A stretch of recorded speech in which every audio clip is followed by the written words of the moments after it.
এই গাইস, আসসালামু আলাইকুম। কেমন আছে সবাই? আজকে আমার ভাইয়ার বিয়ে ছিল, এই জন্য বিয়ের ব্লগ নিয়ে চলে আসলাম।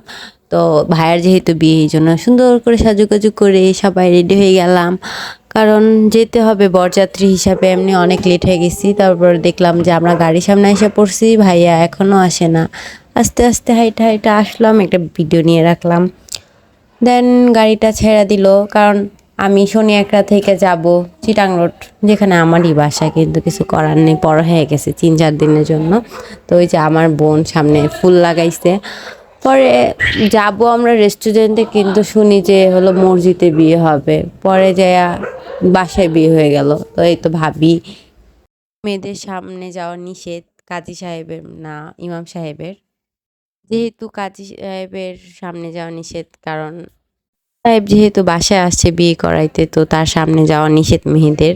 তো আমি চুপি করে গেটের আড়ালে বসে ভিডিও বানায় নিলাম, যে কি জানি লিখতেছিল সাইন টাইন করানোর জন্য। যাই হোক, বিয়ের আর কি প্রিপারেশন চলতেছিল, আর আমরা সবাই ভিতরের রুমে ছিলাম। দেন এখানে ভাবি কাবির নামায় সাইন করতেছিল, আমি এটার একটু ভিডিও করলাম।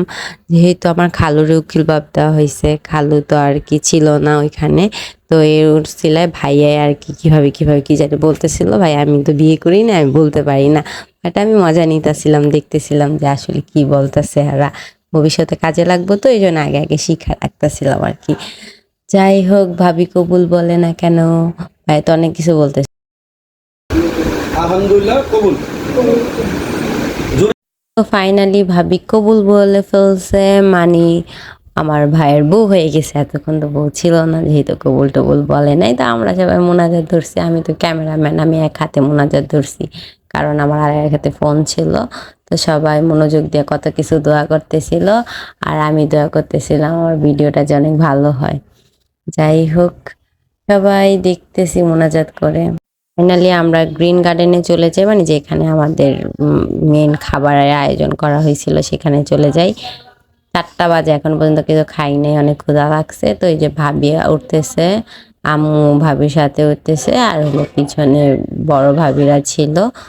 তো এই তো 3 তলা যেহেতু ছিল, তো এই 2 তলায় উঠলো। এই তো আস্তে আস্তে আমাদের বউ এন্ট্রি নিতেছে, আমি দরজাটা ধরে রাখছি যাতে সবাই আসতে পারে। এটা হলো আমার একমাত্র দুলা ভাই। যাই হোক, এর পাপা, সাথে হলো আমার আম্মা জান, মানে নুসাইবা ছিল। এটা হলো মামা। পরে আমার ভাই আর ভাবি এন্ট্রি নিল, যে আমায় কেন জানি গেটের বাইরে দাঁড়িয়ে দাঁড়িয়ে কি যেন বলতেছিল। তারপর আমরা খাবার টেবিলে সবাই বসে পড়ি। আর কি আমি বসি নাই, ওরা সবাই বসছে। ওদের একটা ভিডিও করে নিলাম, কারণ ওদের এখন পর্যন্ত খাবার দেয় নাই। এখানে হলো বৃষ্টি আপু আর হলো আমার দুলা ভাই বসছে। বুড়িও খাইতে বসছে, ওই যে কিউট বুড়ি আমাদের, মামা পানি ঢালতেছে। তো এই টেবিলেই আমি বসছি খাইতে। এখানে আমাদের ছোট্ট ক্যামেরাম্যান, মানে আমার ভাবি ব্লগ বানাইতেছে, না জানি না কি বানাইতেছে। তারপরে এই তো আমাদের খাবার আইসা পড়লো, আমরা আস্তে আস্তে খাবার শুরু করলাম। ভাইয়াটা আমাদের খাবার সার্ভ করে দিতেছে। আমি বললাম যে সবাই দেন, আমার এক টুকরা দেন, এই জন্য এক টুকরা ফ্রাই দিছে। ফ্রাইটা ভালো ছিল, বাট বাকি খাবারগুলো অনেক, কি বলতে হয় না, কিন্তু ভালো লাগে না। তো যাই হোক, ফ্রাইটা দেখতেও একটু ভালো লাগতেছিল, খাইলাম। সবজিটাও ভালো ছিল মোটামুটি, আলহামদুলিল্লাহ। এই যে ফার্স্টে সবজির কালারটা আমার পছন্দ হয়নি, পরে জাস্ট যখন মুখে দিছি, জাস্ট ওয়াও, অনেক টেস্টি ছিল, অনেক ইয়ামি ছিল। তো এই তো আমি নিছি, এই আমার খাবার।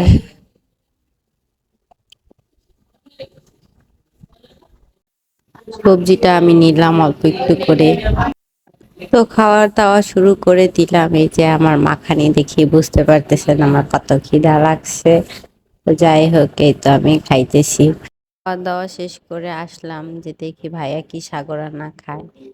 ভাইয়ার নাকি এতই শক্ত মুরগি ছিল, তারা মুরগি ছিঁড়েই খেতে পারতেছিল না। তো আমরা সবাই মিলে শেষ করে পর্ব খাবার দাবার চলে আসলাম ছাদে, মানে টপ ফ্লোরে।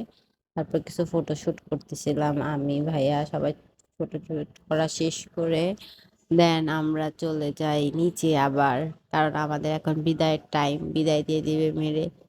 তো কই কে বিদায় দিব কারো খুঁজেই পাইতেছি না। তো আমরা সবাই প্রস্তুতি নিয়ে রাখছি আর কি, যে চলে যাবো। তো এই তো নেমে আসছে আমাদের বউ, ভাবি, নজরুল ভাই আছে সাথে। তো এই তো আমাদের কিউট ভাবি উঠতেছে গাড়ির ভিতরে। অবশেষে ভাইয়ার বকা খায় আর কি ভাবিরে গাড়িতে চলতেছিলাম। সবাই কমেন্ট করে জানাবে আমাকে কেমন লাগতেছে। জানি পিতনির মতো লাগতেছে। তারপরে আমিও গাড়িতে উঠে যাই। আর আজকের ব্লগটা বেশি বড় করব না। আসসালামু আলাইকুম।